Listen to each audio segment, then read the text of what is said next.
அண்ணே சந்திரனே, எப்படி இருக்கீங்க? ஏதோ இருக்கப்பா, நல்லா இருக்கு. என்னன்னா ரொம்ப சோகமா இருக்கிறீங்க? என்னப்பா பண்றது? எவனை நம்புறது எவனை நம்ப கூடாதுன்னே தெரியலையே. கூடயே இருக்கான், குழி பறிக்கிறான், முதுகுல குத்துறான்ப்பா. நாட்டுல அது மாதிரி இருக்கானுங்க. இவனுங்க இருக்கிற நாட்டுல நாம எப்படி பிழைக்க போறோம்னே தெரியலையே. அண்ணே, நினைச்சுதான் நீங்களா யாரையுமே வெறுக்காதீங்க.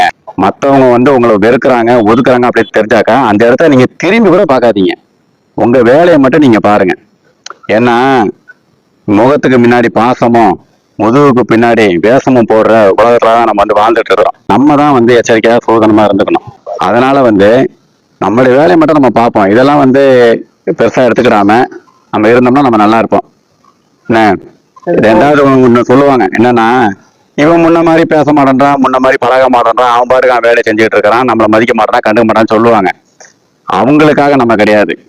நம்ம யாருக்கிட்ட அன்பு காட்டுறாங்களோ அவங்ககிட்ட தான் நம்ம அன்பு காட்ட முடியும். அவங்க ஒரு விஷமா பழகினா நம்ம என்ன பண்ண முடியும்? நம்ம பாதையை மாத்திட்டு போயிட்டே இருக்க வேண்டியதான். இதுதான். அதனால நீங்க எதுவும் நினைக்காதீங்கண்ணே. இதெல்லாம் நடக்கிட்டு தான் இருக்கும். அண்ணே, நம்மளை சுத்தி உள்ளவங்க இப்படிதானே இருப்பாங்க. நாம தானே உஷாரா எச்சரிக்கையா இருந்தவனே. ஊருக்குள்ள உனக்கு என்ன பேர் தெரியுமா தலைவா? என்ன பேர்ரா? கருத்து கந்தசாமி. அப்படியா? உன்னை பார்த்தாலே ஊருக்குள்ள எல்லாம் பயந்து ஓடுறாங்க தலைவா. என்னடா செய்ய முடியும்? நாட்டுக்கு 4 நல்ல கருத்துக்களை சொல்லும் போது அதுக்கு 4 பேர் எதிர்த்து சொல்லத்தாண்டா செய்வாங்க. இதெல்லாம் ஒண்ணு நினைக்காதீங்கண்ணே. வாங்கண்ணே போவோம். ஒரு டீ சாப்பிட்டு வீட்டுக்கு போவனே, வாங்கண்ணே.